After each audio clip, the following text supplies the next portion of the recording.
इस पे फाइनल अपना करेंगे, काम करेंगे और हमारी हुकूमत काम करेगी। पर बुनियाद ये है कि सबसे रीसेंट वाक़या अभी ये 24 नवंबर का हुआ है और मैं वाज़ेह कर दूं, यहाँ पे जो हथियार इस्तेमाल किए गए, वहाँ पे आपके जदीद तर्ज के हथियार जो हैं निहत्ते शहरियों पे इस्तेमाल किए गए और यहाँ तक कि वज़ीर आला खैबर पख्तूनख्वा और बुशरा बीबी साहिबा के ख़िलाफ़ जो कातिलाना हमले हुए और उसी गाड़ी में मैं मौजूद था, तो मेरे आंखों देखा हाल है डी चौक के ऊपर जिस तरह के वहाँ पे फायरिंग हुई, बेताशा फायरिंग हुई, टीयर गैस शेल्स चले और यहाँ तक कि एक गाड़ी जो हमें फॉलो कर रही थी वो भी काले रंग की इंटेलिजेंस एजेंसी उसकी एक लैंड क्रूज़र थी और स्नाइपर्स ने इस मुगालते में कि ये अल-यमीन खान साहब की गाड़ी है, वज़ीर आला साहब की, उसको वो टारगेट कर रहे थे। उन्होंने अपनी गाड़ी पे फायर किया। उसका आप ट्विटर पे और वो तस्वीर देख लें कि पिछला शीशा उसका बाएं तरफ का, उस पे आर्मर पियर्सिंग राउंड लगा था और उसके बाद हरिपुर के मुकाम पे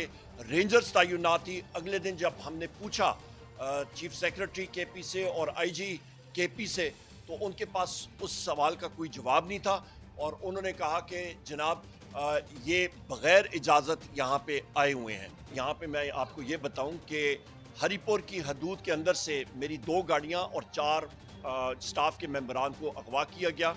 गाड़ियाँ अभी तक मुझे नहीं मिली, उस पर नकदी 1 लाख रुपए, चेक बुक्स और मुख्तलिफ चीज़ें मेरी मौजूद थी, लाइसेंसेस वगैरह, और गाड़ियाँ भी गायब हैं। जो 4 अफराद मेरे हैं वो उनको सेक्रेटेरिएट थाने इस्लामाबाद में 2 दिन बाद उनको वहाँ पे उन्होंने दिखाया।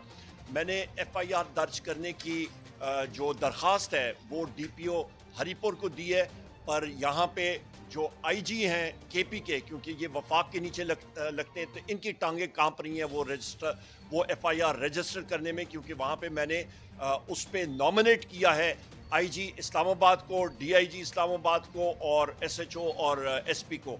तो यहाँ तक इनकी टांगें कांपती है, तो चीफ सेक्रेटरी की और आईजी की तो बाकी बात क्या है। वो हम लोग जो भी मुज़ाकरात के लिए तैयार हैं, वो पश्तुओं के वो एक मिसाल है चे बनियादमानी या खापेरियानी मुज़ाकरात बरसरकू, मतलब कि वो इंसान हो या फरिश्ते हो या जो भी, हम लोग मुज़ाकरात के लिए तैयार हैं इंशाल्लाह। कौमी हुकूमत इस वक्त मुल्क का हल नहीं है।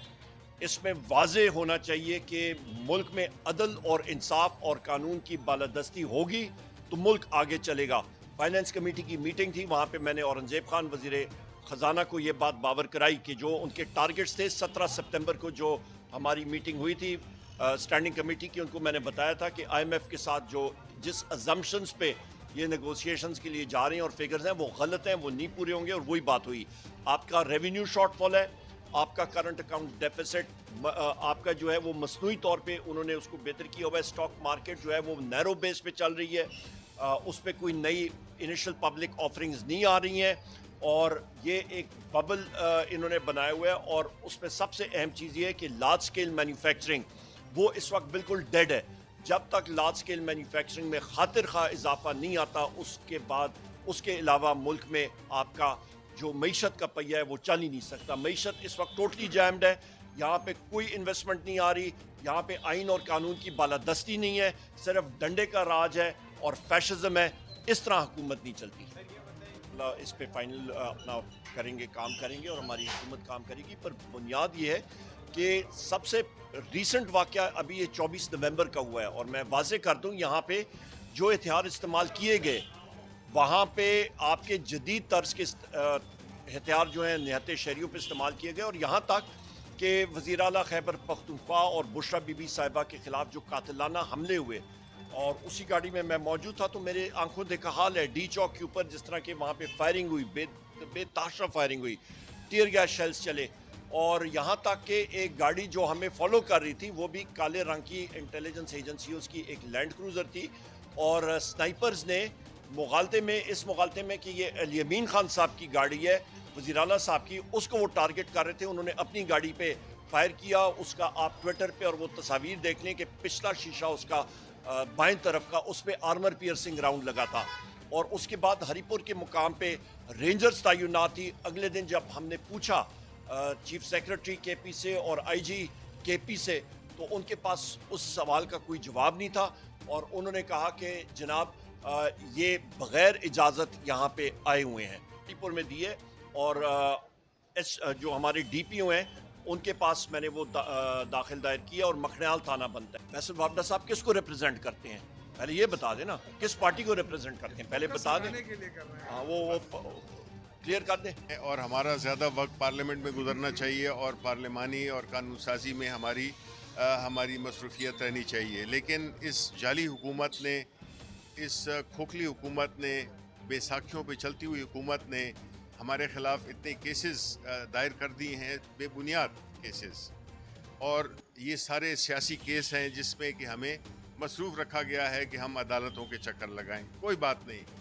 साथ ही साथ में मैं ये कहना चाहूँगा कि हम आज़ाद जम्मू कश्मीर की आवाम को खराज तहसीन पेश करना चाहते हैं, जिन्होंने अपने जमहूरी हक़ को इस्तेमाल करते हुए, उन पे कोई गोलियां नहीं चली जिस तरह के हम पे चली, लेकिन उन्होंने एक जमहूरी तरीके से, पुरअमन तरीके से अपने मुतालबात, वो कानून जो कि इस्लामाबाद में राइज हो चुका है, उस कानून की पुरजोर मुखालिफत की और अपने मुतालबात को मनवाया। और अब वहाँ पे वो जो एक कानून है जो कि गैर जमहूरी, एक बहुत ही ड्रैकोनियन लॉ है, उसको उन्होंने रोक दिया है। तो हमारे खराज तहसीन के मुस्तहिक हैं और हम यही समझते हैं कि अवाम पुरअमन तरीके से अपने मुतालबात मनाने के लिए वो जद्दोजहद ज़रूर करें, और साथ ही साथ में जो कुछ भी हुआ है हमारे पुरअमन शहरियों पे, हमारे पुरअमन जलूस पे, जिसमें कि 12 शुहदा और उनकी तादाद मज़ीद बढ़ सकती है, जो कि 200 से ज़ायद जो लापता हैं, तो हम ये समझते हैं कि इस मुल्क में ये पाकिस्तान हमारा पाकिस्तान है, ये किसी एक ख़ास तबके का पाकिस्तान नहीं है। ये पाकिस्तान के अवाम के लिए है, और अवाम की जानी और माली हिफाजत ये रियासत की बुनियादी जिम्मेदारी है, जो कि इस वक्त पूरी नहीं हो रही। आतिश न्यूज़, पाकिस्तान के सबसे बड़े न्यूज़ नेटवर्क का हिस्सा बनने का सुनहरी मौका। मुल्क भर से दर्ज झेल आसामियों की जरूरत है। Bureau chief, deputy bureau chief, video editor, city reporter, tehsil reporter, district reporter, crime reporter, press reporter, नुमाइंदा, नामह नगार। Chief executive Syed Jamshed Bukhari. मजीद मालूमात के लिए इन नंबर्स पर राबिता करें।